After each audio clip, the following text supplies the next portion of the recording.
Les laboratoires Interazes vous présentent le monde de l'économie.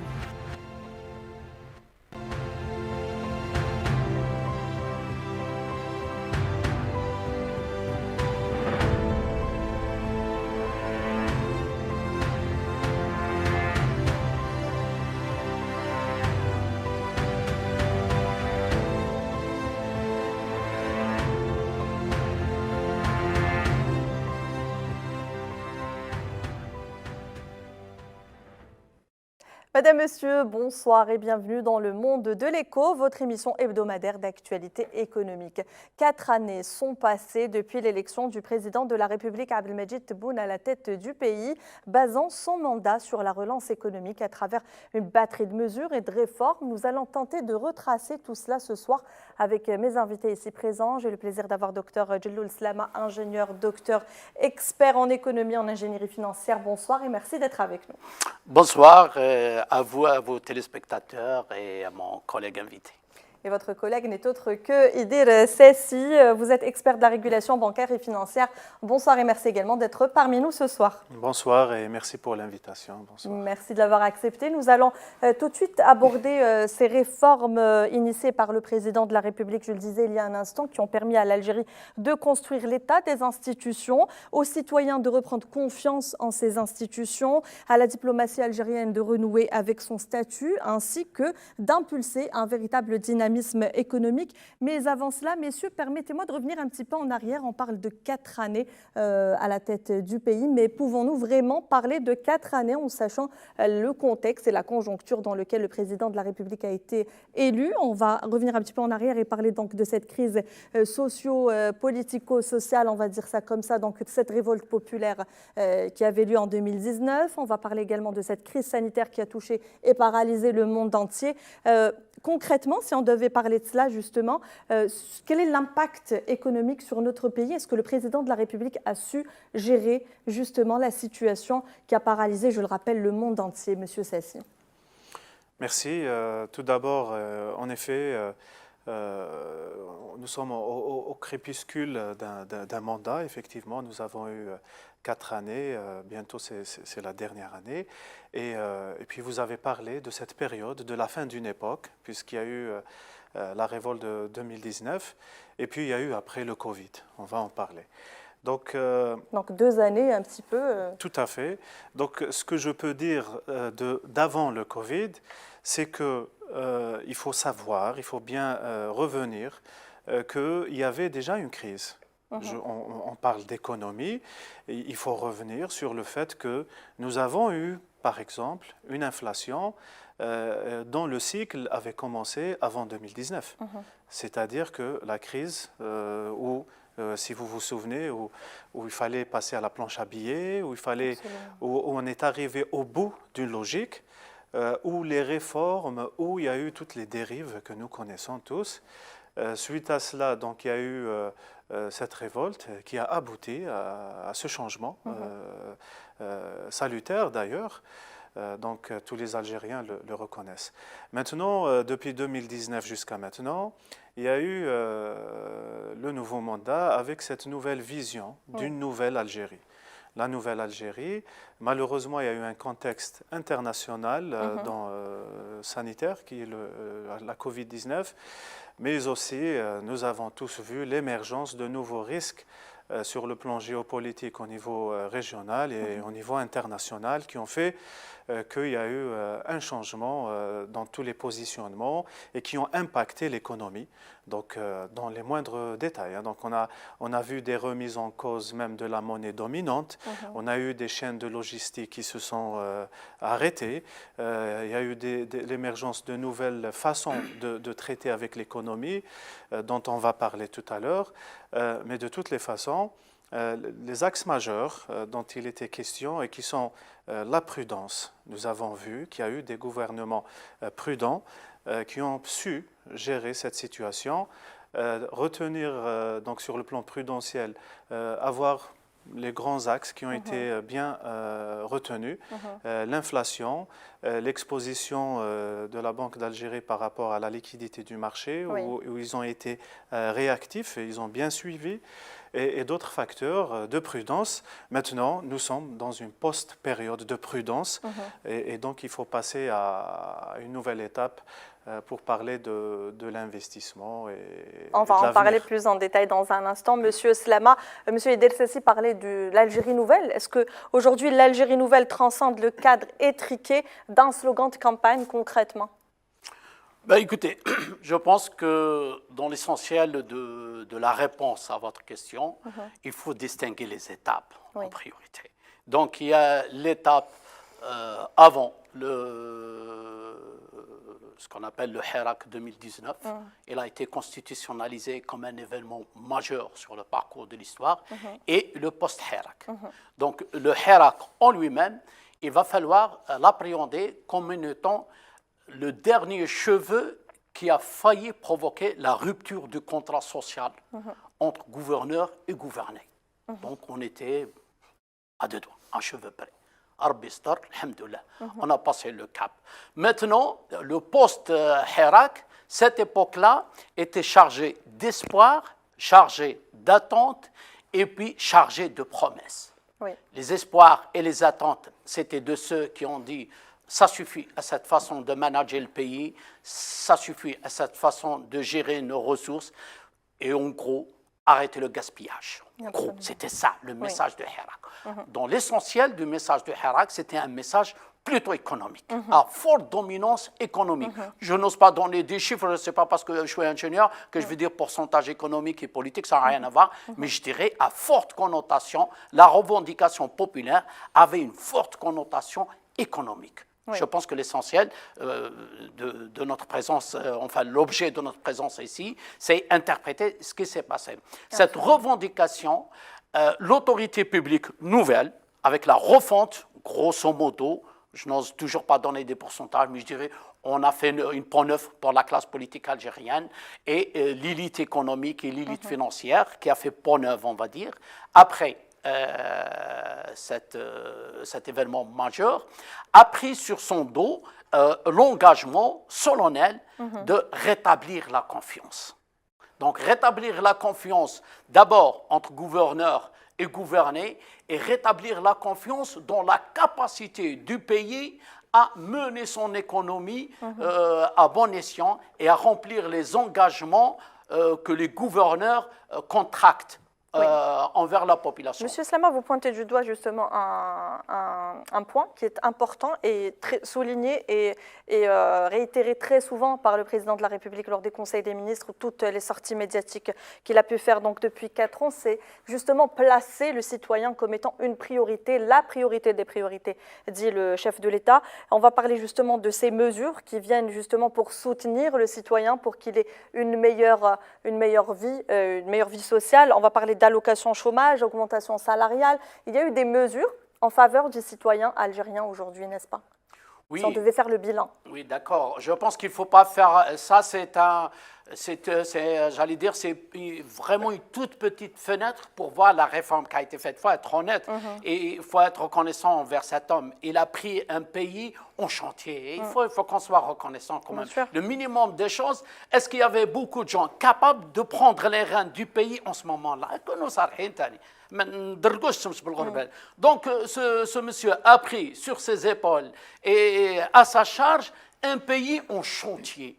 Le peuple n'était plus d'accord sur plus rien. On est à deux mots près, qu'on était à deux doigts d'une rupture du contrat social, c'est-à-dire le fondement même du pays. Et la preuve, le premier engagement du président de la République, une fois qu'il a pris les commandes du pays, à part l'aspect économique, c'est des réformes immédiatement constitutionnelles, politiques et sociales tout de suite.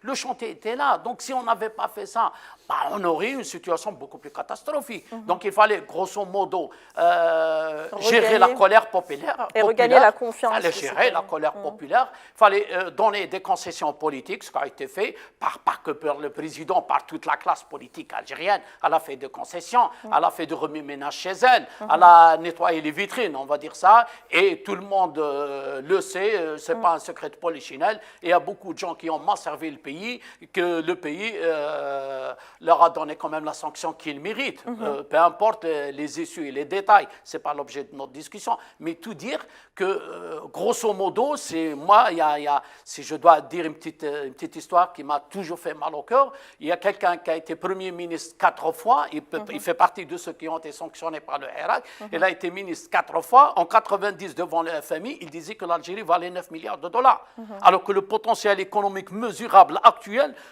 ceux qui savent de quoi il s'agit dans le pays, ils savent que l'Algérie est assise sur un potentiel économique valorisé à 6 trillions de dollars. Oui. Donc, imaginez le différentiel. Ça veut dire que la vision économique de ces gens-là, qui ont gouverné le pays 20 ans avant le Hirak, était une vision d'étroitesse. Oui. Ils n'avaient pas mis de grands espoirs, ils n'avaient pas de grande vision pour ce pays-là. Et d'ailleurs, ils géraient avec le sac à la main, enfin, de ce qu'il avait sous la main. Il avait 9 milliards de dollars. Il n'a jamais imaginé que l'Algérie, en 2023, pourrait atteindre 254 milliards, enfin, 2024, pourrait atteindre un PIB de 254 milliards de dollars. On est quasiment presque double. Attention, qu'est-ce qu'on est en train de dire? Donc, le président de la République, venu en 2019, fin 2019-2020, il a dit, OK, j'arrête les dégâts. Je vais mettre les poignets dans le béton de ceux qui ont tripoté un peu dans les tiroirs caisses de l'État. Je m'engage à rétablir la confiance. Ça, c'est le premier engagement. Rétablir la confiance dans l'économie, c'est rétablir la confiance dans la monnaie, c'est rétablir la confiance dans l'accumulation de la richesse, du capital et de la distribution du revenu. Ça veut dire que le président a dit, je vais apporter une vision de justice dans la distribution des revenus. Ce que vous m'avez cité tout à l'heure, augmentation de salaire, etc.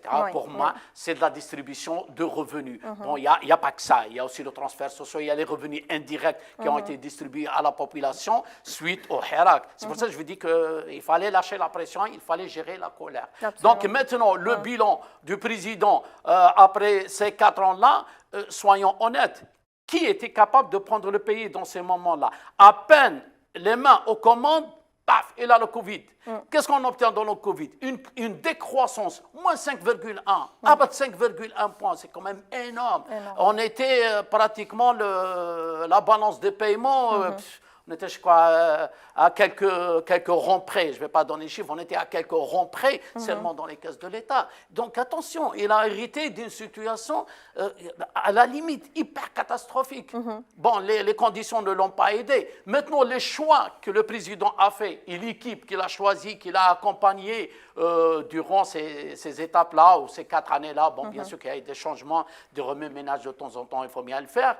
Ce sont des choix de politique économique, mais soyons réalistes, on ne fait pas de la politique angélique, on fait de la politique du réel. Monsieur Slama, vous parlez justement du choix du président, des personnes qui l'ont accompagné. On va parler de ces changements de gouvernement. Monsieur Sessi, on en parlait tout à l'heure en off, on parlait de ces instructions qui n'ont pas toujours été respectées. En 4 années, le président de la République le réitère à chaque fois, encore et encore. Les instructions du président de la République ont atteint 30% de taux d'exécution pendant les gouvernements d'Ayman Ben Abdelrahman, par exemple. On ne peut pas parler tout de suite de Nadel Arbaoui, il vient d'arriver. Mais si on devait parler de ce bilan-là, les instructions ne sont pas respectées. C'est peut-être pour ça que le bilan est parfois mitigé. Alors, je dirais que l'angle de vue d'appréciation d'une politique publique pour la juger mitigée, à mon avis, il faut contextualiser. C'est-à-dire que nous avons tous vu que nous étions dans une période exceptionnelle. Donc, il y avait le Covid, il y avait des challenges tout à fait inédits à tous les niveaux, partout. Ce n'est pas qu'en Algérie. Donc après, il y a eu des responsables qui n'étaient pas dans une position sereine pour gérer les choses normalement. Donc il y a eu un problème de sérénité dans la gestion, d'où le fait qu'il y a eu des mesures qui devaient être exceptionnelles et qui sont restées. Et trop de prudence tue l'économie, parce que l'économie, quel que soit l'angle de vue, il faut prendre des risques, il faut travailler normalement. Et donc, dans cette situation, en effet, nous avons vu qu'il y a eu un problème d'efficacité dans l'exécution des programmes.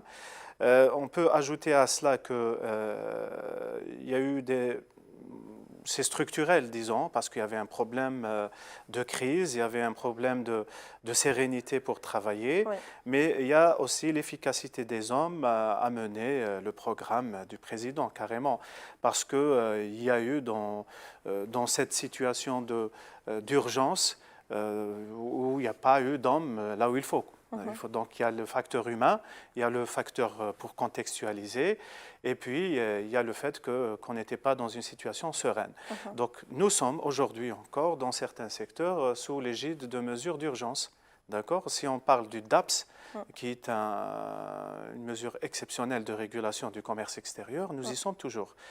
Elle est bien dans une certaine mesure, mais il y a des mécanismes de régulation qui sont beaucoup plus logiques, entre guillemets, parce que quand on décide d'arrêter l'acheminement d'une certaine marchandise, il faut qu'il y ait un plan derrière. Soit nous avons un projet pour produire, soit nous ne voulons pas la consommer, et puis il faut qu'on ait la vision, c'est-à-dire que sur le plan opérationnel, il faut qu'on sache est-ce que cette poudre de lait ou ce produit, est-ce qu'au niveau international, il se comporte comment etc.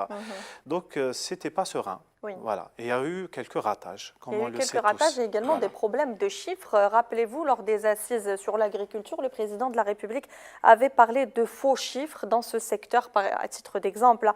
Il parlait de 3 millions d'hectares de surface agricole dont on parlait depuis des années, en moins pendant 10 ans, mais il a corrigé le chiffre en disant qu'après vérification, le vrai chiffre était d'1,8 million d'hectares. Pareil pour les têtes, on parlait de 29 millions de têtes en Algérie. En vrai, il y aurait 19 millions de têtes. Donc c'est un petit peu toujours ce facteur humain peut-être. Il y a le facteur humain et aussi, bon, on est des commentateurs, c'est bien, mais on connaît notre pays, on connaît le terroir. Avoir les bonnes statistiques concernant le bétail en Algérie, ce n'est pas facile. D'accord ? Il faut être réaliste. Nous avons un problème de data, c'est clair. Il y a eu des réformes courageuses qui ont la vision de mettre des organismes sur le long terme. Il y a eu beaucoup d'organismes qui ont été créés, des observatoires qui vont permettre de croiser des informations, de recueillir des informations à la source et de faire participer le maximum d'acteurs pour la prise de décision comme conseil, mais aussi pour avoir la bonne information. Nous avons un problème d'information. Donc, une salle opérationnelle au ministère du Commerce, ça ne serait pas de trop. Parce que si on décide de couper une chaîne logistique, quand on arrête, nous sommes un pays de logistique, nous sommes un grand pays, donc nous devons toujours réfléchir à la logistique. Et si on coupe un réseau de distribution, c'est un problème. Ça ne se recrée pas du jour au lendemain, un réseau. Donc, toutes ces prises de décision qui n'ont pas été faites dans la sérénité souhaitée, même si c'est plus généralement un problème à l'échelle internationale, parce que tout s'accélère dans tous les pays du monde, c'est le cas. Chez nous, il y a eu donc cette crise d'avant 2019 et puis il y a eu la Covid qui ont fait que il y avait quand même une volonté du président et de son staff de démontrer la différence très rapidement. On l'a tous constaté.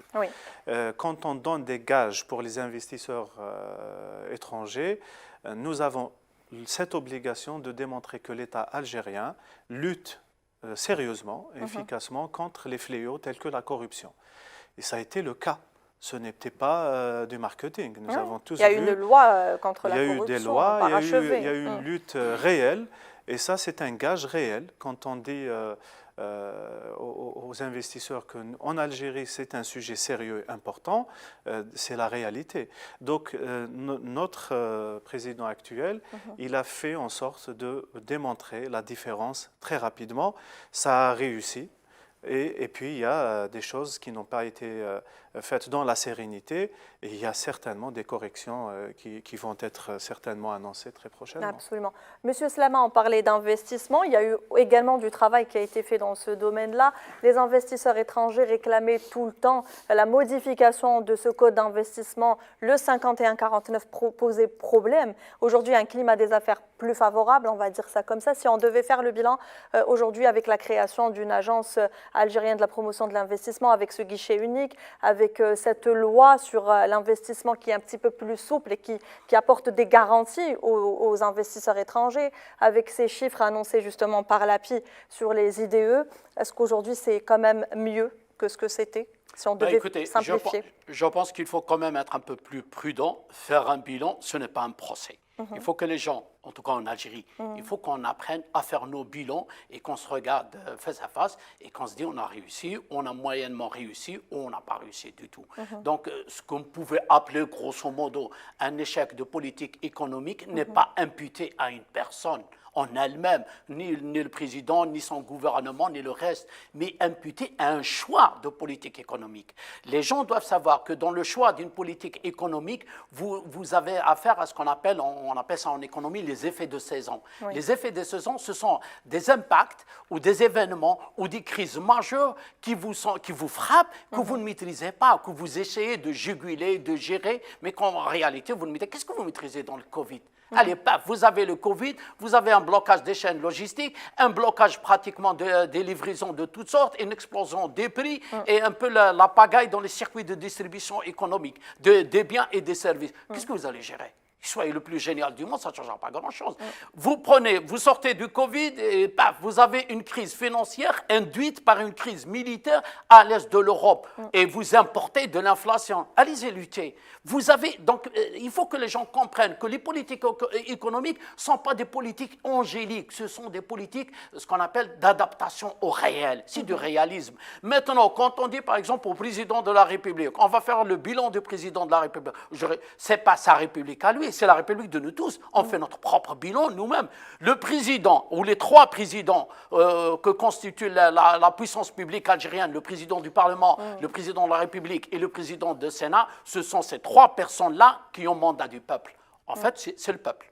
Ce que disent ces trois personnes-là, ce que veut le peuple. D'ailleurs, le président, il veut, je suis élu pour exécuter les 54 engagements que le peuple a acceptés, que j'ai fourni, que le peuple a accepté. Donc, finalement, c'est une expression de la volonté publique. Oui. Donc, le président, les trois présidents de l'Assemblée de la République et du Sénat, il faut les prendre comme étant ceux qui expriment la volonté publique, qui expriment la volonté du peuple algérien. Maintenant, le problème, il est situé, comme l'a si bien dit mon collègue tout à l'heure, Ider, que le problème, il est situé un peu plus bas. Il est situé au niveau du gouvernement. Maintenant, on peut poser la question entre le lien entre l'autorité suprême, l'autorité publique qui a un mandat du peuple, et l'élite d'exécution qui est le gouvernement et tout ce qui est agence et administration publique. Tout le monde, tous les Algériens savent que le problème n'est pas dans le premier étage, il est dans le deuxième.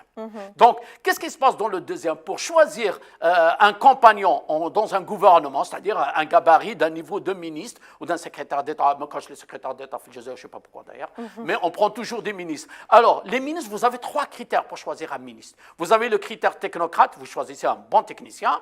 Vous avez le critère de la fidélité, il est fidèle au président, c'est un homme du président, il exécute en bonne et due forme la volonté présidentielle.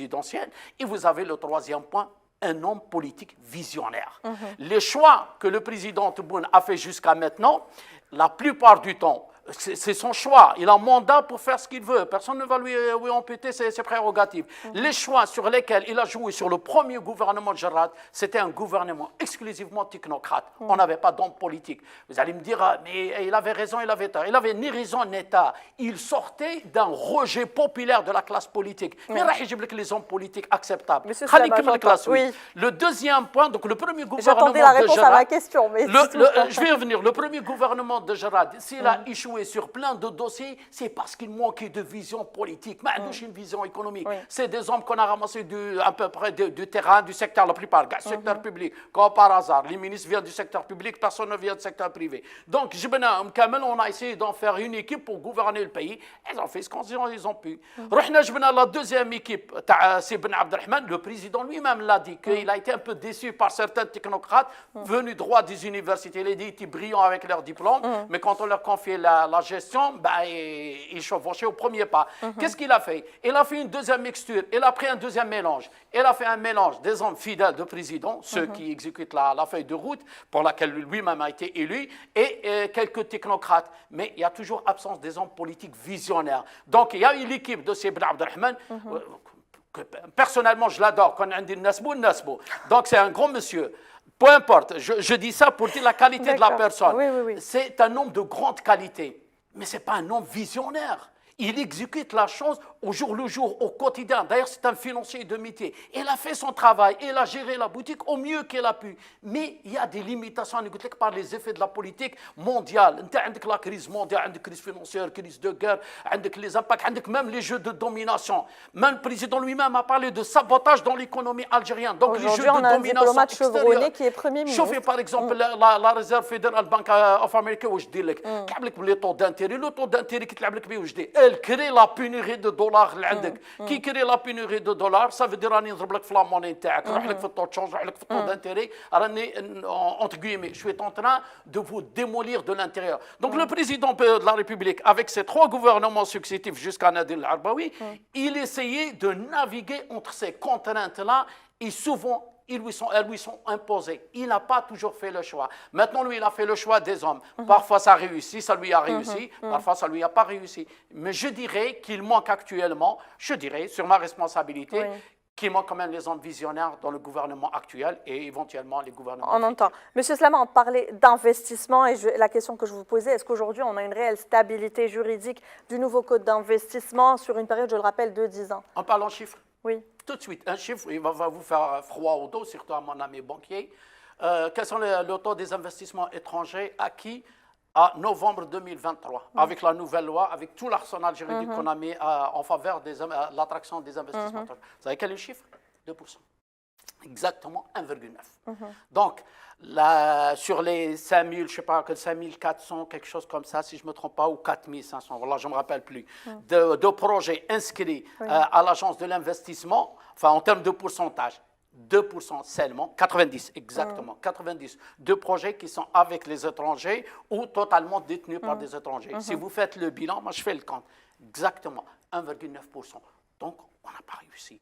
On n'a pas réussi à attirer les investissements étrangers. Il y a une chaîne de télévision nationale d'ailleurs, qui m'a sollicité hier pour donner une interprétation. Je dis, oui, docteur, vous avez dit ça, mais vous l'interprétez comment? Je vais vous dire, on fait parfois des choses bien, et vite fait, on les casse par une mesure anti-économique. Moi, j'appelle ça des mesures anti-économiques. Et je vais vous l'indiquer. D'ailleurs, je pense que l'autorité publique, à un moment donné, quand on a commencé à mettre le flash aléha, elle l'a retiré. C'est lorsqu'elle a mis en place le fameux comité interministériel de la création d'une nouvelle pression fiscale sur...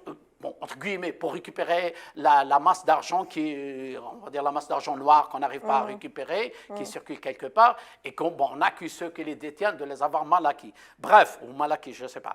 Bref, ce comité interministériel qui était venu avec de bons, comment dirais-je, de bonne foi, comme une économie angélique, il voulait je récupère l'argent. Il a mis la pression sur des entreprises qui étaient avec des capitaux étrangers, et j'en connais. J'en connais parce que j'ai audité à leur bénéfice, sur leur commande et tout, des entreprises. Enfin, l'une que j'ai auditée était avec un partenaire chinois. Elle a laissé sur la table 123 emplois et l'entreprise qui était en 3 filiales a été complètement disloquée. Au jour où je vous parle, ces entreprises doivent beaucoup d'argent au fisc suite à l'intervention de ce fameux ministère, de ce fameux comité interministériel, d'ailleurs qui a été dissous. Mais les dégâts ont été faits. L'image qui a été transmise par ce comité-là aux investisseurs étrangers, attention, vous n'êtes pas en sécurité. Et donc, on a pris des mesures anti-économiques, alors qu'à l'origine, on a mis tout un arsenal de lois pour faire de l'attractivité pour l'Algérie, attirer les capitaux. Donc, je pense que, de ma conviction à moi, et mon ami qui me connaît là-dessus, je suis profondément libéral, mais je dis toujours que l'économie, c'est une horloge suisse. Il ne faut pas trop mélanger. Monsieur Slama. Monsieur Idel, avant de vous poser une question qui intervient justement dans le cadre de votre spécialité, à savoir les banques, j'aimerais savoir si vous êtes clairement d'accord sur le climat des affaires avec le propos de monsieur Slama. Alors, je disais tout à l'heure que nous étions dans une période qui n'était pas sereine, qu'il y a eu des décisions, comment dirais-je, donc il y a eu de l'improvisation, d'accord? Des décisions d'urgence, des mesures d'urgence. Des mesures improvisées et qui sont restées dans le temps. mal calculés, qui ont créé des dégâts pour le simple citoyen, sans arriver déjà aux entreprises, mais déjà les simples citoyens, ils ont été en partie touchés. Je parle du fait de prendre des décisions qui remettent en cause des secteurs comme le médicament. On peut toujours penser que le médicament, il faut être strict et régulé, ce n'est pas un problème, mais le faire d'une certaine manière alors que nous étions dans une crise sanitaire, il y a un problème de priorité. D'accord ? Donc après... Vous parlez peut-être du fait d'avoir un petit peu jumelé les deux ministères, à savoir l'industrie pharmaceutique et l'industrie, qu'aujourd'hui l'industrie pharmaceutique ne soit qu'une direction au sein du ministère. Exactement. Donc nous avons des secteurs qui tout démontrent que ce sont des secteurs très sensibles et qu'il faut beaucoup penser maintenant à relocaliser ces industries chez eux pour des histoires des considérations de sécurité nationale. Nous avons eu même des détournements de bateaux lorsqu'il y avait la crise pour des médicaments ou des masques. Donc c'est un secteur stratégique qui rentre dans la sécurité nationale auquel il faut donner la latitude nécessaire pour pouvoir évoluer, d'autant que nous produisons plus de 60% de nos besoins, etc., que nous nous positionnons comme un futur exportateur et nous avons déjà commencé à exporter pour l'Afrique. Et nous ne sommes pas des concurrents d'autres pays africains, nous sommes devenus des concurrents de pays régionaux. Je parle de Turquie, d'Italie, etc., sur le plan du médicament. Donc c'est très important. Donc il faut donner les outils pour que ce sursaut continue et il y a de l'avenir dans ce secteur. Mais je reviens pour dire que peut-être qu'il est temps, et j'espère que pour le futur, il faut revenir aux normes. Il faut revenir à... Je ne rentre pas dans des considérations de bonne foi des gens ou d'innocence ou pas des concernés, des entreprises qui ont été touchées. Ça, il y a le travail des parties concernées qui jugent de cette situation, mais il faut revenir aux normes. Quand je suis, comme vous avez noté, expert en régulation, donc en conformité, je suis juriste et financier, donc c'est les normes. Il faut revenir aux normes. Pourquoi ? Parce qu'en termes de rating de notre économie, de lisibilité de notre économie, de confiance du citoyen et de l'investisseur, quand nous sommes dans les normes, tout va bien. Donc maintenant, si on a jugé qu'il y a eu des situations d'abus et qu'il faut mettre des amendes, ça se passe partout. Même aux États-Unis, on donne des amendes extraordinaires. Facebook, il paye souvent des amendes en Irlande. Ce n'est pas un scoop. De donner une amende à une entreprise. Mais il y a l'art et la manière de faire les choses. Et Monsieur Sassi, toujours en parlant justement d'investissement, que pensez-vous justement de cette nouvelle approche en termes de foncier économique ? Alors, il y a eu des réformes courageuses et des réformes qui visent la stabilité juridique. D'accord ? La stabilité juridique parce que ça rentre dans le rating du pays pour l'attractivité des investissements. Maintenant, je dis courageuse pourquoi ? Parce qu'il y a eu des textes qui sont partis et le président de la République a dit « Retournez revoir votre copie, on veut plus de stabilité sur 10 ans ».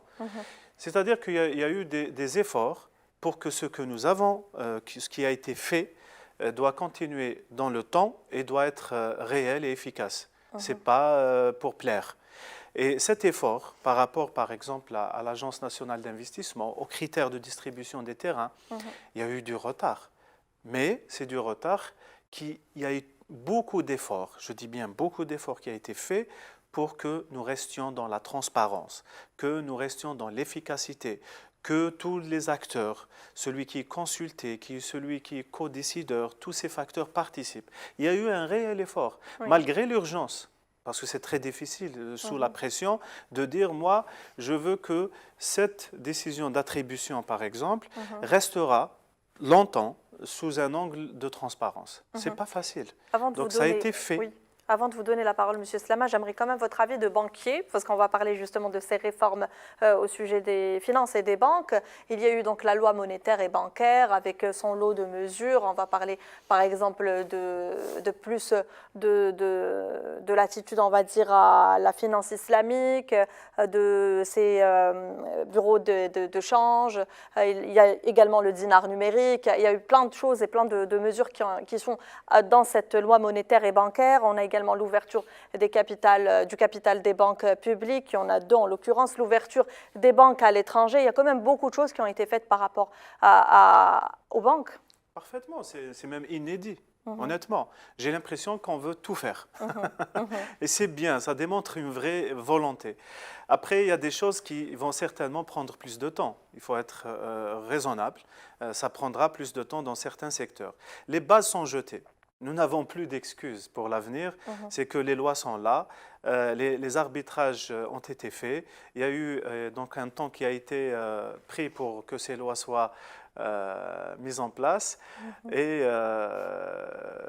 donc définitivement il y a une mouche sur le plateau, on va le dire, hein, c'est pas grave, et elle tourne autour de vous, mais allez-y, continuez votre propos. Alors, donc, il faut rester dans une dynamique et de mouvement pour ne pas permettre, en tout cas, à des, à des parasites. Voilà, il est parti en couille. Monsieur Slama, votre avis sur la même question, sur ces réformes financières et bancaires? Ben, écoutez, moi, j'ai beaucoup de recul là-dessus. Et on va se situer historiquement, puisqu'on a commencé par parler d'une faille constitutionnelle qui a pratiquement failli casser le pays en 2019, fin 2019, le Hirak. Donc, si on met le repère, comme ça, nous sommes une génération post-indépendance, je pense que l'Algérie a connu minimum 4 à 5 modifications de constitution. Vous êtes bien d'accord? Oui. Bien. La loi 90-14, crédit monnaie, a été soufflée par le FMI parce qu'on est parti les voir les poignets bien liés suite à la crise pétrolière de 86, 88 et suite. Donc en 90, on était à genoux.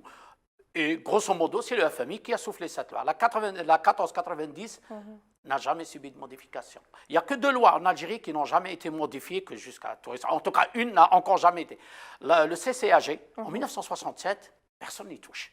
La 90-14, personne n'y touche. Malgré qu'on change la Constitution. Pour vous dire que c'est le président de la République actuelle a osé toucher là où ses prédécesseurs n'ont pas touché, c'est un événement lui-même. Je suis l'un des experts sur les plateaux de télévision algériennes. Dieu merci, j'ai appelé à cette réforme pendant 2 ans. Et on a été bien écoutés. Maintenant, on va aller à la réussite de la réforme. Plusieurs réformes. Le crédit et la monnaie, le code des marchés publics, la colonne vertébrale de grands phénomènes de corruption en Algérie, et les réformes sur le foncier agricole, industriel, et un paquet d'autres réformes monétaires, financières, etc. On ne va pas tous laisser. Mais si on parle de ces 3 grandes réformes, qu'est-ce qui se passe? Les réformes, je vous ai dit qu'il y a toujours un problème au 2e étage, jamais au premier. Le premier étage, il écoute les experts, il écoute le bon sens de l'économie, il écoute l'horloge économique, et puis il exprime la volonté populaire, il dit « je veux aller sur ce cap-là ». Il a fixé les caps pour la réforme de la 90-14. Ça a été réformé. Le résultat final, même pas 10% de ce qu'on espérait. Moi, personnellement, ce que j'ai déclaré dans tous les plateaux de télévision, j'écrivais dans tous mes notes, au jour le jour, je voulais qu'on prépare l'Algérie, à l'échange de monnaie avec les pays tiers pour pouvoir éventuellement changer en monnaie nationale. Eclipse. Aucun signe. Je voudrais qu'on jette les bases d'une future monnaie, à frapper une nouvelle monnaie plus forte éventuellement, à réviser un peu la déontologie monétaire en Algérie, etc. Silence radio. Tout ce qu'on a obtenu, c'est une prolongation du mandat du gouverneur de la banque, et élargissement de ses pouvoirs, et il est devenu indétrônable, grosso modo. Bref, le code des marchés publics. Je fais partie de ceux qui ont beaucoup insisté. Attention, le mal est là. C'est le code des marchés publics qui a généré le phénomène corruptif et on a perdu des milliards de dollars qui se sont évaporés pendant 20 ans. De l'époque déchue, décriée par le peuple dans le Hirak de 19. Donc je dis, attention, il faut réformer. Ok, la réforme, l'autorité suprême a écouté, elle a engagé la réforme. Qui est encore vidé de sa substance. Pour vous dire qu'au final, les réformes, la plupart du temps, courageuses, bien osées, bien maîtrisées, mais quand on arrive au bout du processus, la plupart du temps, vidé en bonne partie de la substance. Moi, ça me fait très mal au cœur de le dire. Et d'ailleurs, quand la loi 90-14, enfin la nouvelle loi Crédit la monnaie, quand elle a été votée, j'ai écrit sur ma page, prière, Monsieur le Président, ne la signez pas. Je voulais qu'il la renvoie encore devant le Parlement pour un deuxième examen. Ça n'a pas été fait, c'est pas grave. J'espère qu'on va se rattraper dans d'autres prochaines échéances. Maintenant, il reste ce que je disais tout à l'heure, dans le choix des gens. Surtout dans les tâches de l'exécution. Maintenant, le président, quand il fait le bilan, il voit qu'on n'avance pas. On a vu le changement de temps les derniers temps. Qu'est-ce que ça a devenu? Avec des échéances limites. Maintenant, vous allez ouvrir le capital de la banque, eh bien, vous avez 1 mois pour celle-là, vous avez 6 mois pour les autres. Avant, c'était quoi? On voudrait que vous fassiez. Maintenant, on vous donne un ordre clair, net, précis, avec des limites d'exécution. Qu'est-ce qu'il faut faire? Il faut que la sanction à l'échec ne soit pas ressentie comme un rejet des hommes qui ont échoué. Vous avez essayé, vous n'avez pas réussi, laissez la place. Ne vous accrochez pas jusqu'à ce que la situation pourrisse. Donc, qu'est-ce qu'il y a lieu de faire? Je recommanderais personnellement, quand la prochaine fois quelqu'un échoue dans son secteur, il ne faut pas qu'il parte seul. Il faut qu'il emporte les gens qui ont mal réussi avec lui. Minimum, dans les règles standards du management, dans ce genre de situation, on révoque 30% avec la personne qui était en tête qui a été révoquée. Je prends par exemple un exemple hier, il y a une personne importante qui a été révoquée d'une institution, on va dire, économique institutionnelle. Moi, personnellement, je souhaiterais que 30% de cette institution quitte la place et qu'on fait du renouveau dans les sièges pour produire du nouveau conseil, pour produire de nouveaux concepts et surtout pour élaborer une nouvelle vision pour l'économie algérienne. Monsieur Slama, votre message est passé. Monsieur Sassi, est-ce que vous pensez que tout le problème réside justement dans ces réformes? C'est les textes d'application qui prennent un temps fou à être appliqués finalement? Les textes d'application, et puis nous avons vu une transition dans la manière de gérer l'économie. C'est différent, ce n'est pas comme avant. On a voulu instaurer de nouveaux paradigmes par rapport à la priorité de produire, de ne plus importer, de faire de l'autosuffisance, d'exporter pour une fois. Nous avons une loi de finances qui se base à 48% sur des revenus hors hydrocarbures. C'est historique, il faut le signaler, même s'il y a eu du rattrapage à l'intérieur. Mais disons-le qu'installer de nouveaux paradigmes dans une économie comme la nôtre, dans une période de crise internationale et régionale, ce n'est pas, il y a eu un problème de timing, ce n'est pas facile, mais globalement, nous avons, disons, réussi l'essentiel, c'est que nous avons le cadre qui est ici. Et moi, je suis optimiste pour l'avenir, c'est-à-dire que il n'y a plus de raison pour que la machine ne va pas se relancer. Et Delsassi, vous parlez de temps justement, je vais parler de temps et de résistance sur un point qui est le cheval de bataille du président de la République. Il le réitère à chaque conseil des ministres et à chaque sortie médiatique, comme je le disais tout à l'heure, c'est l'accélération de la numérisation de tous les secteurs. Aujourd'hui, il y a des avancées, je citerai par exemple le ministère de l'Enseignement supérieur, le ministère de la Santé, de l'Éducation nationale, mais très peu pour le ministère des Finances qui a juste lancé tout récemment son data pour justement qu'il y ait toutes les informations dessus. Les nouvelles technologies permettent de faire un saut, donc d'éviter de tomber dans les mêmes pièges, les mêmes difficultés. Donc l'avantage du dernier arrivé, c'est-à-dire qu'on va éviter tous les problèmes bureaucratiques, etc. Je pense modestement qu'il y a une incompréhension par rapport à ce sujet.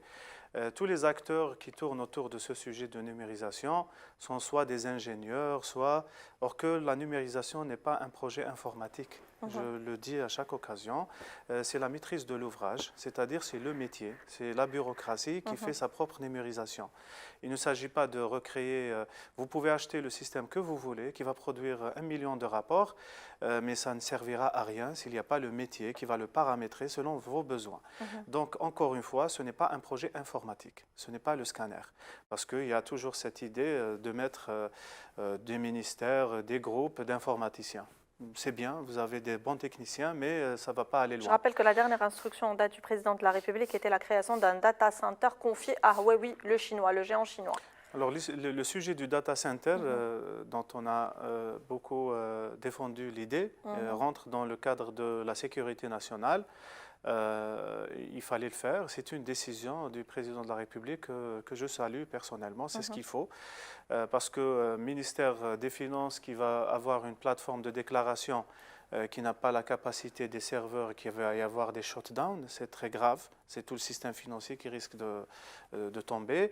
La protection des données des Algériens, financières et personnelles, c'est très important. Et puis la continuité de l'activité. Il faut un data center, il faut le backup du data center quelque part. Nous avons vu Gaza qui a été coupée parce qu'elle n'a pas son propre réseau. Donc c'est une sécurité qu'il faut avoir. Ça a été pris, c'est bien. Maintenant, encore une fois, numériser une procédure, un processus, une banque, une administration, c'est un projet métier, ce n'est pas un projet informatique. Qu'il y ait un prestataire administratif ou privé qui va aider les métiers à le faire, c'est une bonne chose. Mais l'approche, à mon avis, elle n'est pas la bonne. Donc maintenant, c'est un sujet important que le président de la République est beaucoup, parce que ça permet d'avoir la transparence, ça permet d'avoir beaucoup de choses, la rapidité, l'efficacité, moins de temps, et puis c'est climatique, moins de papier, c'est bien. Et puis pour le branding du pays, pour l'investissement, nous avons les moyens maintenant de répondre rapidement. Donc tout cela, et il faut encore une fois comprendre que c'est un projet métier. Voilà, c'est l'administration qui doit le faire, ce n'est pas un informaticien qui va le faire. Monsieur Slama, j'aimerais attirer votre attention sur un autre secteur, à savoir la sécurité hydrique. Vous savez que notre pays traverse des périodes de sécheresse importantes. Il y a eu l'augmentation de la capacité de production d'eau à partir des stations de dessalement d'eau de mer. Est-ce que c'est un petit peu tard? Mieux tard que jamais quand même. Donc la question hydrique ou le stress hydrique en Algérie ne fait grosso modo que s'aggraver depuis, pas hier, depuis au moins 2 décennies. Donc, qui ne sait pas en Algérie que nous manquons de pluviométrie? Bon, maintenant, est-ce qu'on a les moyens pour faire face? Bon, il y a les moyens d'ordre naturel, de ressources, donc c'est les eaux souterraines, les eaux de surface, et puis les eaux qu'on peut importer du sud, on en parlera tout à l'heure si vous me permettez. Moi j'ai proposé un grand projet là-dessus. Allez, moi j'ai proposé, je l'ai proposé dans les médias il y a plus d'1 an, c'est l'importation de l'équivalent de 2 milliards de mètres cubes du lac Niger, en passant par les frontières mauritaniennes et en irriguant 2 millions d'hectares à Adrar. Grosso modo, voilà, le projet, je viens de le réitérer sur la table de votre émission. Il y a donc les ressources d'ordre naturel qu'il faut aller les chercher, importer ou extraire, et puis il y a les ressources financières de la transformation de la ressource. Là, nous avons mis le paquet. Bon, personne ce n'est pas un secret de polichinelle. Dans les années 20 ans, on n'avait pas assez d'argent pour financer des stations de traitement, ni d'épuration, ni de désalination d'eau de mer. Bon, maintenant, on a une petite aisance financière, on peut se permettre. Ça coûte cher, attention, une station, c'est 400-500 millions de dollars, mine de rien. Attention, ça coûte cher quand c'est une grosse station. Donc maintenant, on a 3 ou 4 qui sont en cours de montage. Et à ma connaissance, on dépasse les 1,2 ou 1,3 million de mètres cubes jour traités, c'est quand même pas mal.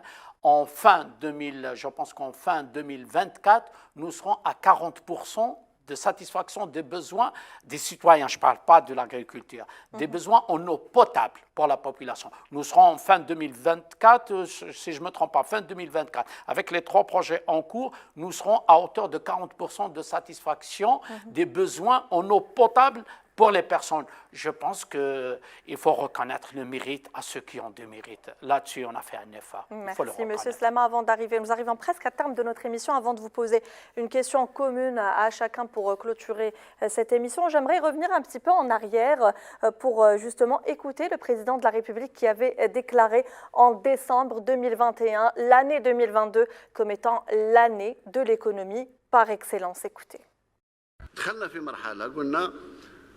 الصرح المؤسساتي إن شاء الله انتهينا منه آخر مؤسسة تغيير هو التغيير القانوني في مجلس الأمة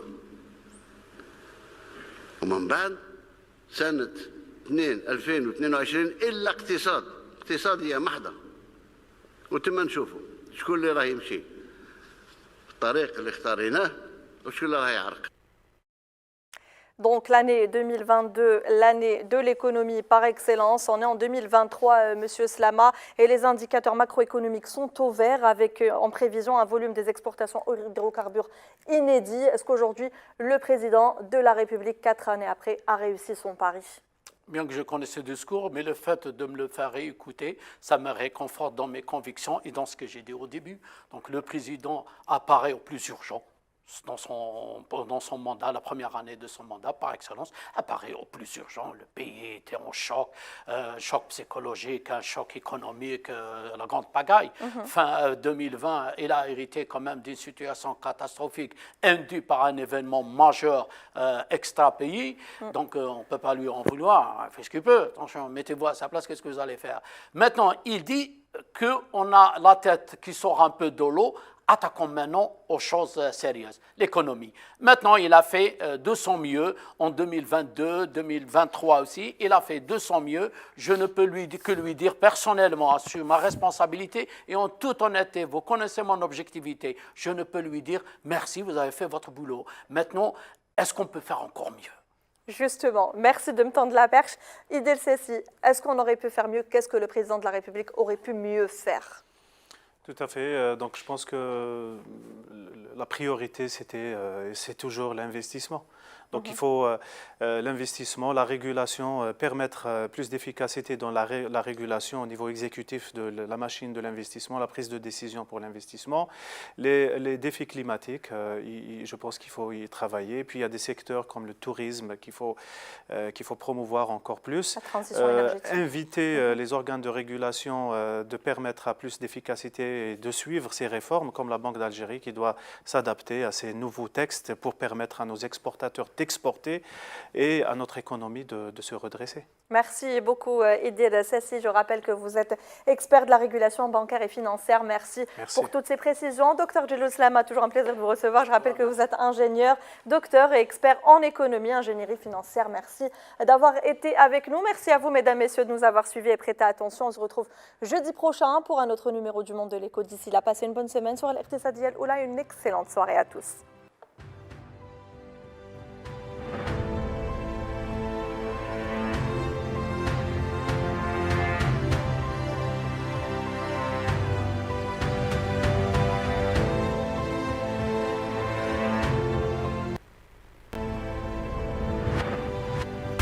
Ce programme vous a été présenté sous le parrainage des laboratoires Frater Aziz.